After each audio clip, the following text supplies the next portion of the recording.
Monday morning, 6:58 a.m. The sky was still gray when I stepped outside to throw away the trash. My coffee was barely warm in my hand, and the neighborhood was quiet, the kind of quiet that only exists before the world wakes up. I had just tied the garbage bag when I heard hurried footsteps behind me. "Mark, wait." I turned around. It was Mr. Collins, my neighbor, 70 years old, retired firefighter, the type of man who rarely spoke unless something really mattered. But that morning, he looked different. His face was pale. His hands were shaking. "Are you okay?" I asked. He looked around the street as if someone might be watching us. "I didn't sleep last night," he said quietly, "and I've been debating whether I should tell you this." My stomach tightened. "Tell me what?" He swallowed. "Every time you leave town, someone comes to your house." For a moment I thought I heard him wrong. "What do you mean?" "A man," he continued slowly. "Black car. He arrives around 10 at night. Leaves before sunrise." My grip tightened around the coffee cup. "And your wife opens the door for him." The street suddenly felt colder. I didn't argue. I didn't accuse him of misunderstanding. Mr. Collins wasn't the kind of man who invented stories. Instead, I simply nodded and walked back inside the house. The door closed softly behind me. Inside, everything looked normal. The same photos on the wall, the same couch, the same faint scent of lavender candles. But suddenly, none of it felt real anymore. By noon, I had called an old college friend who worked in tech security. 3 small cameras, hidden, one in the living room, one facing the front door, one in the bedroom hallway. That evening, I told my wife something simple. "Work wants me to travel this weekend." She smiled. "Too easily." "Already?" she asked.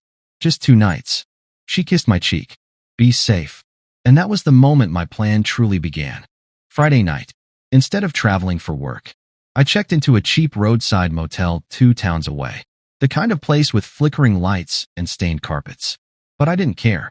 I sat on the edge of the bed, laptop open, staring at the security camera feeds. 3 screens. 3 angles. My house. My life. At 9:47 p.m., my wife walked into the living room.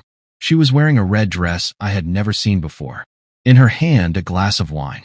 Candles lit the room. Soft music played from the speakers. My chest tightened. At 9:59 p.m., headlights appeared through the window. A car stopped in the driveway. At exactly 10:02 p.m., the front door opened. No knocking. The man walked in like he had done it 100 times before. My wife met him at the door. They hugged. Not a quick greeting. A long one, her hand resting on his chest. And when he turned toward the camera, my breath stopped. It was Daniel, my coworker, my closest friend at the office. The same guy who stood beside me as best man at my wedding. The same guy who told me once, "You're lucky, man. Your life is perfect." Now he was sitting on my couch, drinking my whiskey, laughing with my wife. I didn't shout. I didn't cry. I simply recorded everything. Every second. Every lie. Then I closed the laptop and started writing an email. Subject line: send when ready. Saturday morning. I walked into the office like it was any other day. Coffee in hand. Casual smile. Daniel arrived around 9:15. Sunglasses. Relaxed. Whistling. "Morning, man," he said. "Rough night?" I asked calmly. He laughed. "You have no idea." I nodded slowly. "Actually, I might." For a brief second, he froze. Then he shrugged it off and walked away. But I had already seen the fear in his eyes. That afternoon, I updated the email. Attached video footage. Screenshots. Timestamps. Then I added one more photo. My wedding day. Daniel standing behind me, his hand on my shoulder. I saved the draft again. Still unsent. Because I wasn't finished yet. Monday morning. I quietly moved most of my savings into a private account. Not everything. Just enough to make a point. Then I canceled a few subscriptions. Streaming services. Memberships. Small things. By evening, my wife called. "Hey, did the bank mess up again?" "No," I replied calmly. "I made some adjustments." "You sound strange." "Do I?" That night, I returned home. The house looked the same, but it felt like a movie set. A place I used to belong. She was sitting in the kitchen scrolling on her phone. "Oh, you're back early," she said. "Trip got canceled." For half a second, her smile disappeared. Then it returned. Too fast. "That's nice." We ate dinner in silence. Afterward, I opened my laptop in the bedroom. Played one clip. Just one. Daniel. My living room. My wife laughing beside him. Then I left the laptop open on the desk and walked out. At 10:12 p.m., my phone buzzed. A message. We need to talk. I stared at the screen.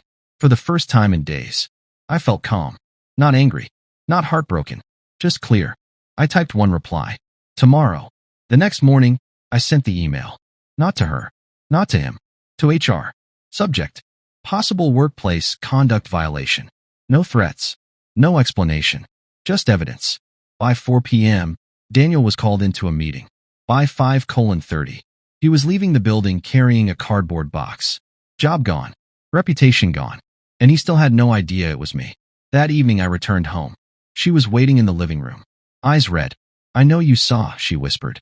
I nodded. Yes. I made a mistake. I stayed silent. Can we fix this? I looked around the room. The couch. The photos. The life I thought we had. And then I said quietly, that depends.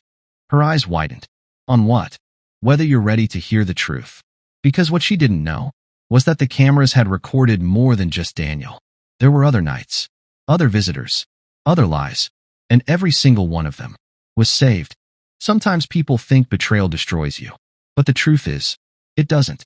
It reveals the truth you refuse to see. That night, I packed a small bag, not because I was running away, but because I was finally walking forward. And as I locked the door behind me, for the first time in years, I felt free.